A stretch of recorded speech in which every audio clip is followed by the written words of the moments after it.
Hello students, welcome back to Prepon. हम लोग आजकल डिस्कस कर रहे हैं यूनियन काउंसिल ऑफ मिनिस्टर्स और उसके संवैधानिक प्रावधान क्या हैं, कॉन्स्टिट्यूशनल प्रोविजंस क्या हैं। कल हमने पार्ट 1 में बहुत शॉर्ट में समझा आर्टिकल 74 के बारे में कि क्या होती है मंत्रिपरिषद और ये क्यों होती है, इसका कारण क्या है, क्या इसका फंक्शन है।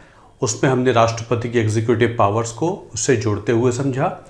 अब आते हैं पार्लियामेंट्री फॉर्म ऑफ गवर्नमेंट या काउंसिल ऑफ मिनिस्टर्स के सबसे इम्पॉर्टेंट क्लॉज पर पार्ट 2 आज शॉर्ट में डिस्कस करेंगे। 75 का क्लॉज 3 जो बहुत इंपॉर्टेंट होता है, principal of collective responsibility, article 75 का clause 3 principal of collective responsibility. ये समझ लीजिए, ये क्रक्स है संसदीय प्रणाली का, ये क्रक्स है। एक लेक्चर में आपको मैं ये भी बताऊंगा अलग से कि पार्लियामेंट्री फॉर्म ऑफ गवर्नमेंट के फीचर्स क्या होते हैं, उसके बेनिफिट्स क्या होते हैं, उसके जो ड्रॉबैक्स होते हैं वो क्या होते हैं, वो अलग लेक्चर में हम डिस्कस करेंगे। अभी तो हम आपको बस काउंसिल ऑफ मिनिस्टर से संबंधित जो संविधान के प्रावधान हैं उसको शॉर्ट में बताने की कोशिश कर रहा हूँ। अब आ जाती है the principle of collective responsibility. The 75 का क्लॉज 3 ये आपको याद रहना चाहिए। The council of ministers shall be collectively responsible to house of the people, that is Lok Sabha. मतलब जो मंत्री परिषद बनेगी जिसको राष्ट्रपति अपॉइंट करेंगे वो as a whole, as a body accountable होगी हाउस ऑफ द पीपल को, मतलब भारत की जनता को होगी। लेकिन भारत की जनता को रिप्रेजेंट कौन करता है? एमपीज ऑफ लोकसभा, क्योंकि ये डायरेक्टली इलेक्टेड एमपीज होते हैं। मतलब भारत की जनता को अकाउंटेबल होगी काउंसिल ऑफ मिनिस्टर्स, मतलब जिनको सरकार बनाया गया है उनकी अल्टीमेट रिस्पॉन्सिबिलिटी, अकाउंटेबिलिटी, जवाबदेही भारत की जनता को है। लेकिन क्योंकि हम इनडायरेक्ट डेमोक्रेसी फॉलो करते हैं, भारत की जनता से सीधे तो मुखातिब नहीं हो सकती सरकार, तो उनके जो भेजे हुए नुमाइंदे होते हैं जिनको हम मेंबर्स ऑफ पार्लियामेंट कहते हैं, वो भारत की जनता के बिहाफ पर सरकार से बात करते हैं कि आप अपनी responsibility as a whole fulfil करते रहिए। जो कलेक्टिवली रिस्पॉन्सिबल फ्रेज है, इसके कुछ इंटरप्रिटेशंस होते हैं, कुछ मीनिंग होते हैं, और ये दो चार जो इम्पॉर्टेंट मीनिंग है ये समझ में आ गए आपके, तो आप समझ जाएंगे कि संसदीय प्रणाली में या हमारे यहाँ जो सरकार बनती है वो कैसे काम करती है, कैसे हटाई जाती है। तो पहला मीनिंग हम बात करते हैं कलेक्टिव रिस्पॉन्सिबिलिटी का। पहला मीनिंग तो यह है, the council of ministers shall be collectively responsible to Lok Sabha. इसका पहला मीनिंग यह है that Council of Ministers shall come from a party or alliance which commands majority in Lok Sabha। ये पहला मीनिंग है इसका। मतलब कलेक्टिव रिस्पॉन्सिबिलिटी के फ्रेज से ही ये निकल के आया है कि जो सरकार होगी, जो काउंसिल ऑफ मिनिस्टर्स होंगे, वो किस में से बनेंगे? वो उस पार्टी अलायंस में से बनेंगे वो जो मेजॉरिटी लोकसभा में एंजॉय करते हैं। डेमोक्रेसी का मतलब क्या होता है? डेमोक्रेसी का मतलब होता है प्रिंसिपल ऑफ मेजॉरिटी। वैसे तो सभी लोग अपनी सरकार को चुनते हैं, लेकिन यह संभव तो नहीं है कि सभी की सोच एक सी हो, तो प्रिंसिपल निकाला गया principle of majority. Principle of majority का मतलब होता है टोटल के आधे से एक ज़्यादा। टोटल के आधे से एक ज़्यादा, अगर हम कॉन्स्टिट्यूशनल टर्म्स में बोलें तो उसे हम पूर्ण बहुमत कह देते हैं, एब्सोल्यूट मेजॉरिटी कह देते हैं। तो यहीं से निकल के आता है कि काउंसिल ऑफ मिनिस्टर्स वो बनेंगे, उस पार्टी से बनेंगे जो एब्सोल्यूट मेजॉरिटी लोकसभा में हासिल कर पाते हैं। मतलब 543 एमपीज, लोगों ने कितने एमपीज चुने, पीपल ने कितने एमपीज चुने, 543 कहाँ भेजे हैं, लोकसभा में क्यों भेजे हैं? हम भारत के लोग हैं, हमको आप रिप्रेजेंट कीजिए लोकसभा में, हमारी वॉइस को रेस कीजिए लोकसभा में, हमारी चॉइस है आप, तो हमारी वॉइस बनिए, हमारी बातें रेस कीजिए, हमारे वेलफेयर के लिए काम कीजिए। तो यहीं से निकल के आता है कि 543 के आधे से एक ज़्यादा, जिसको हम 272 कह देते हैं, जिस पार्टी के पास 272 नंबर आ जाएगा 543 में से, इसका मतलब प्रिंसिपल ऑफ मेजॉरिटी फुलफिल हो गया। भारत के लोगों ने वोट दिया और आधे से एक ज़्यादा, 543 के आधे से एक ज़्यादा लोगों ने अपना एमपी भेजा और इस पार्टी के पास बहुमत है, तो इस पार्टी की सरकार बन जाएगी। तो जब हम कहते हैं कि पूर्ण बहुमत चाहिए सरकार बनाने के लिए, तो ये कहीं लिखा नहीं है संविधान में, ये हम 75 क्लॉज 3 से ही इंटरप्रेट करते हैं कि कलेक्टिव रिस्पॉन्सिबिलिटी का मतलब है कि the government as a whole responsible to Lok Sabha. और रिस्पॉन्सिबिलिटी कब समझ में आएगी, रिस्पॉन्सिबिलिटी कब मीनिंगफुल हो जाएगी, जब वो पार्टी, उसके लोग कम से कम आधे से एक ज़्यादा सीट एंजॉय करने लगेंगे लोकसभा में। तो पहला मीनिंग ये निकल के आता है, यही छुपा हुआ है कि मेजॉरिटी जिस पार्टी की होगी उसी के कुछ लोग बन जाएंगे काउंसिल ऑफ मिनिस्टर्स। कितने लोग बनेंगे, कल हमने डिस्कस किया 75 क्लॉज 1 में 1A में 15% से ज़्यादा स्ट्रेंथ नहीं हो सकती काउंसिल ऑफ मिनिस्टर्स की। तो पार्टी की स्ट्रेंथ तो बहुत ज़्यादा हो सकती है, 293 हो सकती है, उसमें से करीब 80, 82, 85 मंत्री बन सकते हैं। तो इस पार्टी का बहुमत होना जरूरी है, ये यहीं से निकल के आता है। ये पहला इंपॉर्टेंट पॉइंट हो गया। डेमोक्रेसी के प्रिंसिपल को सरकार उसकी बनेगी जिसकी मेजॉरिटी होगी, ये संविधान में कहीं लिखा हुआ नहीं है। यहां से समझ में आता है कलेक्टिव रिस्पॉन्सिबिलिटी। समझ में आ गया? तो यहां से सरकार बन गई। यहां से यह भी निकल के आया कि this party should always maintain this majority where in Lok Sabha to remain in power।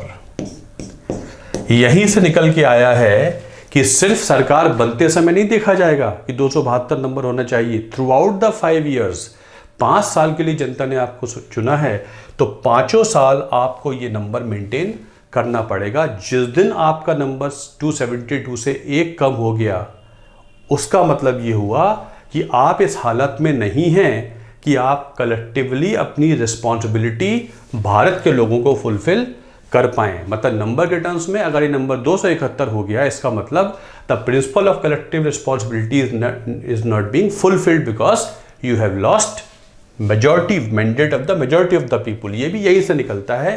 शुरू में तो करना ही करना है, 5 साल आपको ये नंबर मेंटेन करना पड़ेगा, तभी तो आप कलेक्टिवली रिस्पॉन्सिबल हो पाएंगे। यहीं से निकल के आता है। ठीक है, तो दूसरा पॉइंट इसका ये हो गया। तो अगला पॉइंट कहता है if PM resigns then all the other ministers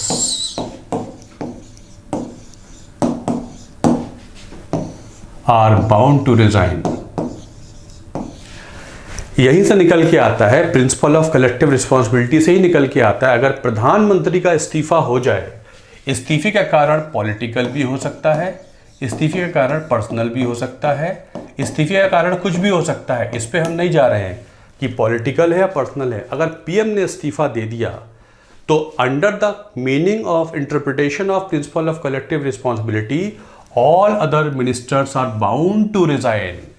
तो कलेक्टिव रिस्पॉन्सिबिलिटी का अगला मीनिंग हो जाता है, अगर पीएम का इस्तीफा होता है तो वो सारे मंत्रियों के इस्तीफे का कारण बन जाता है। ये भी निकलता है प्रिंसिपल ऑफ कलेक्टिव रिस्पॉन्सिबिलिटी से। इसका मतलब कलेक्टिव रिस्पॉन्सिबिलिटी का सारा दारोमदार पीएम के ऊपर है। अगर पीएम हैं तो कलेक्टिव रिस्पॉन्सिबिलिटी फुलफिल हो पाएगी। अगर जिस दिन पीएम अपना ऑफिस छोड़ देंगे, भले ही उन ऑफिस में रहते हुए उनकी डेथ हो जाए, या पीएम पॉलिटिकल कारणों से हटा दिए जाएं, या पीएम अपने व्यक्तिगत कारणों से इस्तीफा दे दें, इनमें से कुछ भी हो, अगर पीएम हटते हैं तो under the principle of collective responsibility all other ministers are bound to resign. आपको दिखाया कि प्रधानमंत्री ने अभी कुछ दिन पहले राष्ट्रपति को अपना इस्तीफा सौंप दिया कि मैं 17वीं लोकसभा में सरकार जो थी उसका प्रधानमंत्री था, मैं इस्तीफा सौंप रहा हूँ। इसका मतलब ये है under the principle of collective responsibility all other ministers definitely would have resigned.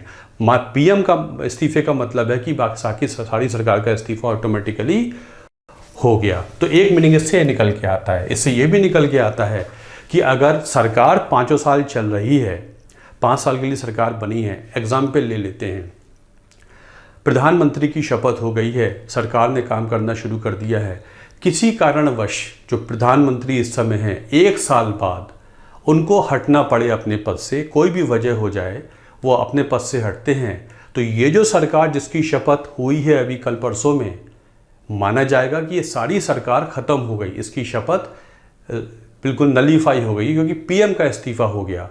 इसका मतलब अगर 2025 में जून में अगर पीएम का इस्तीफ़ा हो जाता है तो 2025 में जो पीएम बनेगा फिर वो आर्टिकल 75 क्लॉज 1 में फिर वही दोबारा शपथ होगी, दोबारा से मंत्रियों को अपॉइंट किया जाएगा। कहने का मतलब है पार्लियामेंट्री फॉर्म ऑफ गवर्नमेंट में या कलेक्टिव रिस्पॉन्सिबिलिटी के प्रिंसिपल में पीएम का हटना पूरी सरकार का हटना माना जाता है, क्योंकि रिस्पॉन्सिबिलिटी कलेक्टिव है, इंडिविजुअल नहीं है। किसको है? लोकसभा को है।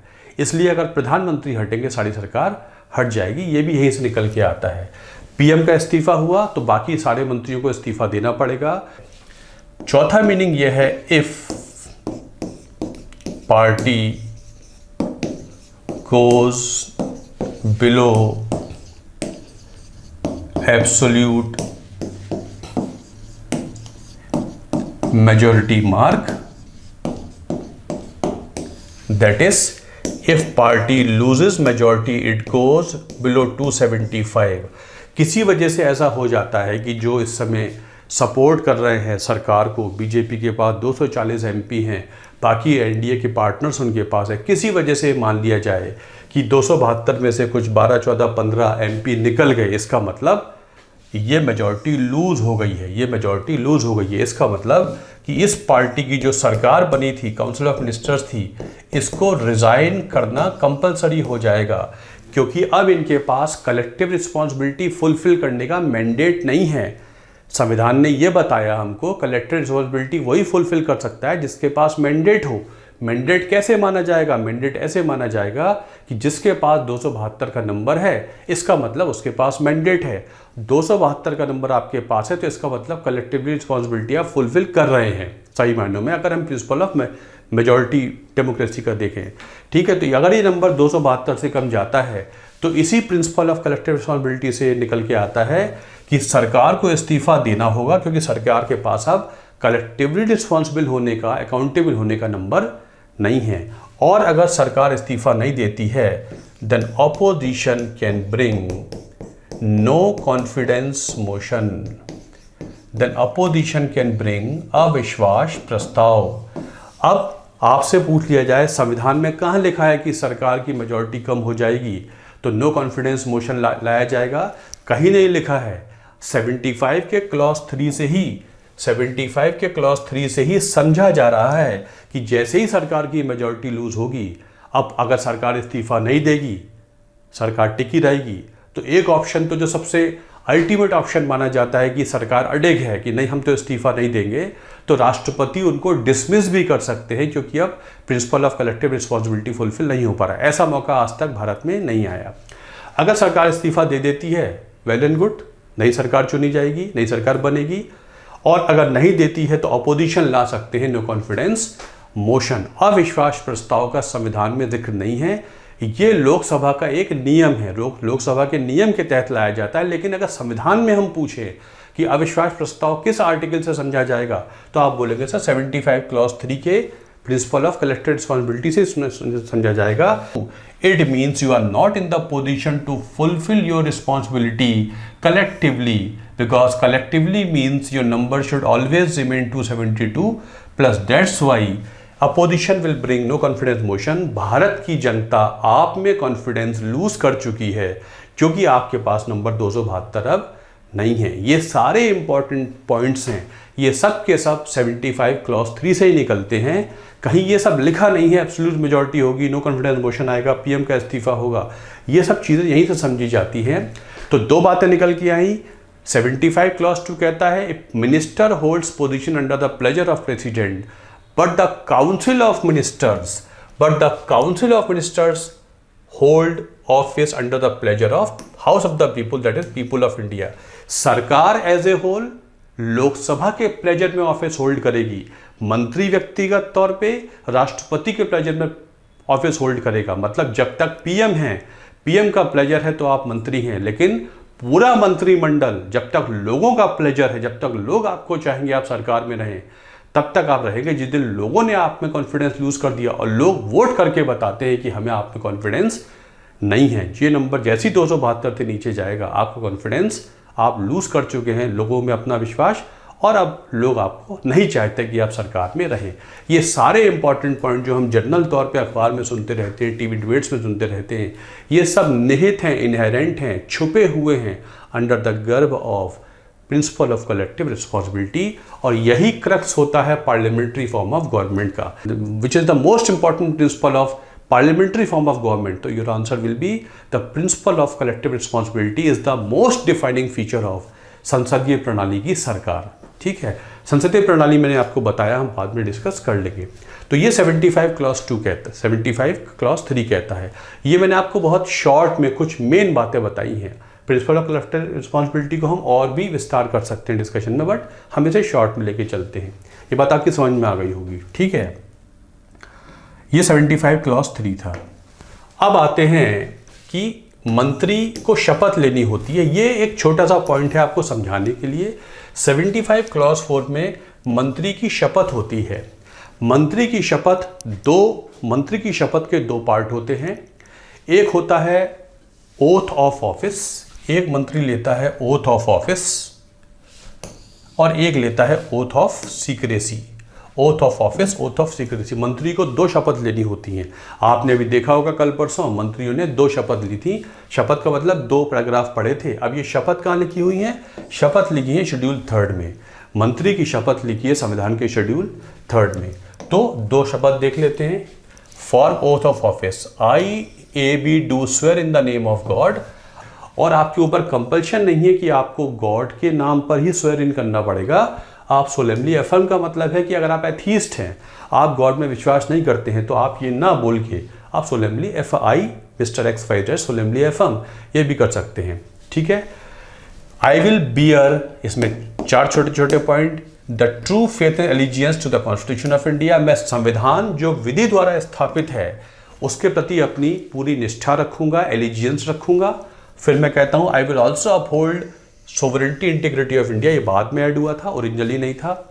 मैं भारत की जो एकता अखंडता है उसको अपहोल्ड करूंगा। I will faithfully and consciously discharge my duties for the union. सरकार का मंत्री होने के नाते मैं अपनी ड्यूटी बहुत फेथफुली फुलफिल करूंगा। And I will do right to all manner of people.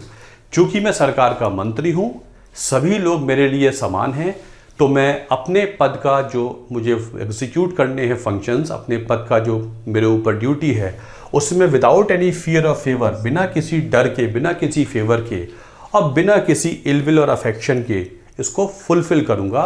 सभी लोग मेरे लिए बराबर हैं, अपना काम करने में मैं डरूंगा नहीं। तो ये तो होती है ओथ ऑफ ऑफिस की। ऑफिस का जो मैं पद संभाल रहा हूँ, संविधान के प्रति निष्ठा रखूंगा और अपने पद के प्रति मैं पूरी तरीके से न्यायपूर्ण व्यवहार करूंगा। साथ साथ अगली ओथ होती है oath of secrecy for a minister for the union. Oath of secrecy, अब oath of secrecy, I etcetera swear in the name of God solemnly affirm that I will not directly or indirectly communicate or reveal to any person or persons any matter which shall be brought under my consideration or shall become known to me as a minister for the union except as may be required for the due discharge of my duties।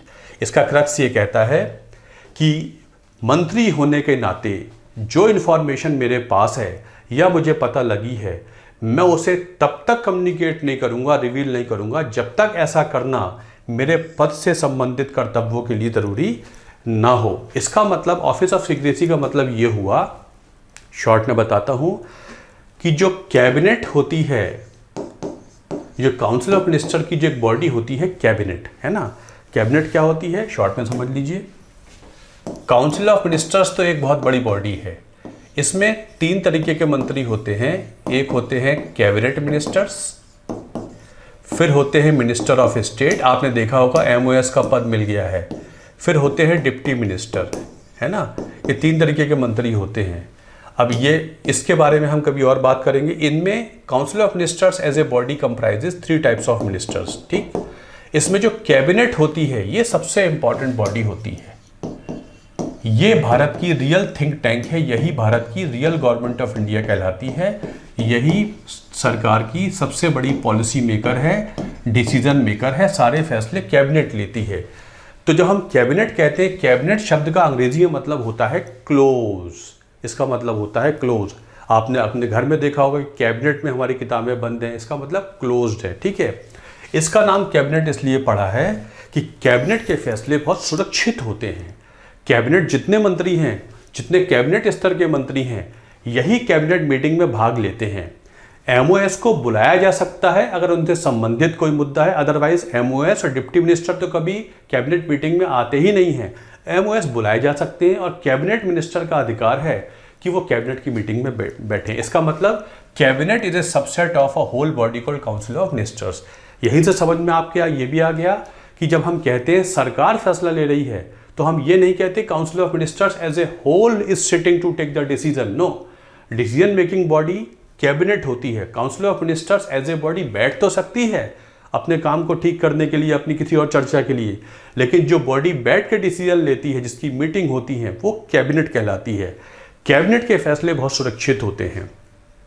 तो जब हम cabinet कहते हैं इसका मतलब ये हुआ कि ओथ ऑफ सीक्रेसी का मतलब ये हुआ कि मंत्री ये भी शपथ लेते हैं कि जो फैसला हमने किया है वो तब तक हम रिवील नहीं करेंगे जो हमने कैबिनेट में तय किया था बैठकर कि हम किसानों को इतना पैसा देंगे, या हम जीएसटी लागू करने जा रहे हैं, या हम पेट्रोलियम और डीजल प्रोडक्ट्स पर जीएसटी लागू कर देंगे। ये फैसला हमने कर तो लिया है, लेकिन जब तक हम ऑफिशियल तौर पे सरकार, प्रधानमंत्री या सरकार के प्रवक्ता नहीं बताएंगे कि हम ऐसा करने जा रहे हैं, तब तक ये बात लीक नहीं होनी चाहिए। ये क्या ओथ ऑफ सीक्रेसी होती है। तो मेरे पद के निर्वहन के लिए जब तक ज़रूरी नहीं होगा कि मुझे बताना है, तब तक मैं कोई भी चीज़ बताऊंगा नहीं। अगर किसी मंत्री ने कैबिनेट का कोई भी पॉइंट रिवील कर दिया, उसने ये कह दिया कैबिनेट मीटिंग में मैंने तो ये कहा था लेकिन प्रधानमंत्री ये कह रहे थे, अगर ऐसा कुछ रिवील कर दिया तो ओथ ऑफ सीक्रेसी वॉयलेट हो जाती है, कलेक्टिव रिस्पॉन्सिबिलिटी का प्रिंसिपल वॉयलेट हो जाता है और अपोजिशन तुरंत सरकार का इस्तीफा मांग सकता है कि आपने कलेक्टिव रिस्पॉन्सिबिलिटी के प्रिंसिपल को वॉयलेट कर दिया, कैबिनेट की बात लीक हो गई। इसलिए मंत्री तब तक कैबिनेट की बात नहीं बताएंगे जब तक सरकार तय न कर ले कि ये फैसला हमको रिवील करना है। इसलिए मंत्री को ओथ ऑफ सीक्रेसी भी लेनी होती है। कैबिनेट के फैसले तब तक डाइवल्ज नहीं होते जब तक कैबिनेट खुद ना बताना चाहे। ठीक है, इसीलिए 74 क्लॉज 2 कहता है the question whether any and if so what advice was tendered by the ministers to the president shall not be inquired in any court of law. क्या एडवाइस मंत्री ने राष्ट्रपति को दी है ये किसी कोर्ट में नहीं जानी जा सकती है। ठीक है, क्या मतलब हुआ इसका? इसका मतलब ये हुआ कि कैबिनेट ने राष्ट्रपति को जो एडवाइस दी थी, क्योंकि कैबिनेट के फैसले सुरक्षित हैं, कैबिनेट में जो मीटिंग हुई है 50 मंत्री बैठे हैं, मान लीजिए 25 मंत्री बैठे हैं, 25 में से 10 ने कहा ठीक है हम इस फैसले के लिए राज़ी हैं, प्रधानमंत्री ने कहा हम भी राज़ी हैं, लेकिन 13 लोग कहते हैं कि हम इसके लिए राज़ी नहीं हैं। इसका मतलब मेजॉरिटी लोगों ने कहा हम राज़ी नहीं हैं, 12 लोगों ने कहा हम राज़ी, 10 लोगों ने कहा हम राज़ी हैं, लेकिन ऑन दी होल ये निकल के आया कि प्रधानमंत्री का नहीं हम करेंगे, आप 13 लोग नहीं मान रहे हैं फिर भी हमें तो करना है। अब ये हमारा इंटरनल मैटर है, ये इंटरनल मैटर बाहर नहीं जा सकता है कि किसने डिसेंट किया था।